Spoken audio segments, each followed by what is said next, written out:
Halo. Nah, kali ini untuk pertemuan kelima ini, untuk materi terkait pendidikan yang ada disediakan oleh angkatan gitu, kita akan ngebahas terkait materi dengan pokok bahasan yaitu tentang public goods. Nah, jadi di kali ini saya sudah mengambil 3 soal dari soal UTS tahun-tahun sebelumnya, seperti itu. Nah, jadi, mungkin teman-teman ada yang sudah bahas atau ada yang juga belum gitu kan, nanti kita saling koreksi ya teman-teman. Oke.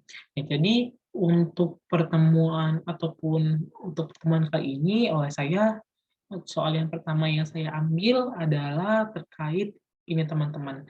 Nah, soal ini, eee terdapat di soal D3 akuntansi nomor 8 tahun 2016 tahun 2017.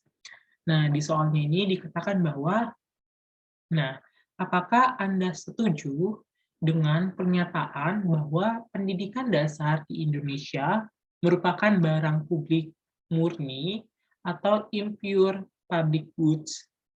Jelaskan jawaban Anda.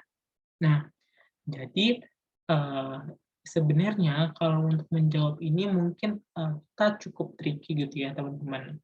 Nah jadi, ini kan saya juga, ngasih potongan gambar. Nah gambarnya ini tuh terdapat pada PPT Pak Purwanto. Nah di situ diinformasikan bahwa di sini juga ada, caps-nya gitu kan, "Apakah pendidikan dasar bagi warga negara merupakan barang publik?" Nah, di sini disebutkan bahwa ini kan ada apa namanya, tulisan bahwa di sini ada non-revelry dan excluded. Nah, jadi kan teman-teman di sini kan juga sudah saya cantumkan bahwa kita bisa membagi gitu kan, apa namanya, barang publik itu sebenarnya menjadi 2 aja, artinya impure public goods atau pure public goods, nah gitu. Nah, sedangkan kalau private goods ini kan berbeda gitu ya. Nah, jadi di sini karena dia adalah non-rivalry dan excluded, nah jadi kan di sini ada non-rivalry, nah berarti kita ambil bagian yang di sini gitu kan, yang ada non-rivalry yang di sini, baru kita pilih yang excluded, berarti yang di sini. Berarti kan dia termasuk golongan yang impure public goods atau club goods, gitu ya. Nah jadi, eee kalau dia dikatakan makanya dibilangkan apakah Anda setuju dengan pernyataan, nah berarti kita katakan bahwa di sini itu pendidikan merupakan barang publik yang impure gitu ya. Artinya yang tidak 100% gitu. Karena kan kalau kita berbicara tentang barang publik yang pure atau yang emang benar-benar murni, itu artinya dia hanya terdiri dari non-rivalry dan non-excluded, yaitu yang pure public goods yang terdiri dari pertahanan nasional, lampu penerangan jalan umum, pemanfaatan sungai, udara, dan sinyal radio. Nah, itu contoh dari pure public goods, gitu kan. Contoh lain mungkin seperti apa namanya, sinar matahari gitu yang kita terima. Nah, itu contoh dari pure public goods. Nah, meskipun dari pure public goods sendiri ini relatif susah, artinya relatif Eee, ya nggak ada yang 100% emang bisa kita kategorikan sebagai pure public goods gitu ya. Nah, kenapa kita bisa kategorikan si pendidikan ini sebagai non-rivalry gitu ya. Nah, kita coba ingat lagi di sini ya untuk apa namanya, eee, apa ya, ciri dari barang publik itu. Nah, ciri dari barang publik itu sendiri kan, tadi sudah saya sebutkan bahwa dia non-repo in consumption, yang kedua dan itu non-excluded. Nah, non-rival artinya tidak ada kayak persaingan gitu.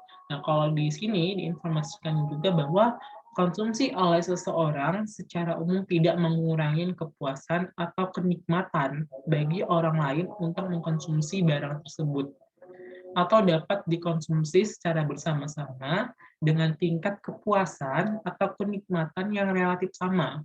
Jika keluar biaya oleh penyedia barang tersebut, maka marginal cost-nya adalah nol. Nah, sedangkan yang kedua adalah non-excluded. Nah, di sini non-excluded berarti yang tidak dapat dikecualikan gitu, ataupun tidak dapat yang dipisahkan. Nah, sedang kalau penjelasannya yaitu adalah tidak adanya pembatasan atau pelarangan atau pencegahan untuk menggunakan barang tersebut. Pembatasan atau pelarangan ini bisa dengan cara tertentu, antara lain dengan adanya biaya yang perlu dikeluarkan oleh seseorang untuk memperoleh barang tersebut.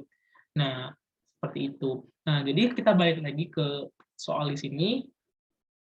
Nah, kalau di sini sebenarnya kan dia adalah non-rivalry, iya, tapi dia excluded, gitu kan. Berarti kan dia memenuhi syarat yang non-rivalry, jadi setiap orang itu apa ya, bisa kita katakan untuk memperolehnya itu kepuasan atau kenikmatannya itu relatif sama gitu. Jadi kalau kita mengkonsumsi kan gitu, pendidikan itu kan kayak ibaratnya kita konsumsi kita juga gitu kan ya. Jadi ketika kita mengkonsumsi pendidikan tersebut, kita tidak apa ya namanya, tidak mengurangi konsumsi orang lain itu akan pendidikan itu juga. Jadi kita relatif mengkonsumsi pendidikan itu relatif sama gitu, terlepas dari hal-hal lain gitu. Tapi dia kalau di sini kan katanya excluded, dia dikecualikan. Sedangkan kalau dia yang barang publik murni adalah non-excluded, sehingga dia hanya memenuhi satu persyaratan, makanya pure. Kenapa? Kenapa dikecualikan? Karena ada sistem zonasi dan nilai UN gitu ya. Jadi kan gini, kan kita kadang kalau kita sekarang ini gitu kan, yang sistem zonasi itu relatif, kayak kita bilangnya, eh, ada pembatasan gitu. Jadi sebenarnya kita kan kadang nih kalau kita mau sekolah gitu kan, kalau saya di sekolah dulu tuh ada kayak sistem itu kayak SMA favorit gitu ya. Nah waktu dulu tuh kayak kita bebas gitu ya untuk nyoba ke SMA favorit gitu. Nah tapi karena ada zonasi gitu kan, kita jadi untuk mengkonsumsi pendidikan yang ada itu menjadi ada pembatasnya gitu ya. Kalau kita nggak tinggal di zona untuk daerah situ, kita kan juga nggak akan bisa mendaftarnya gitu ya.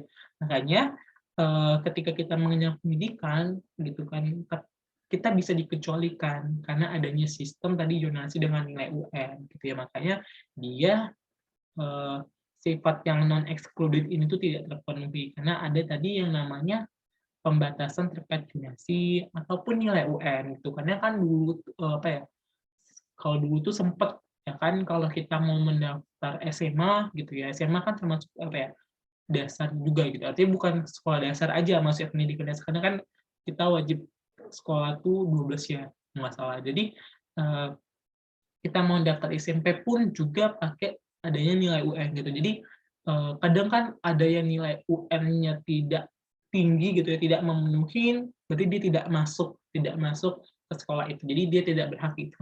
Nah, berarti itu kan termasuk dalam kategori yang dia yang dieksklusifkan ataupun yang dikecualikan seperti itu. Nah, mungkin itu untuk yang nomor 1 terlebih dahulu ya teman-teman.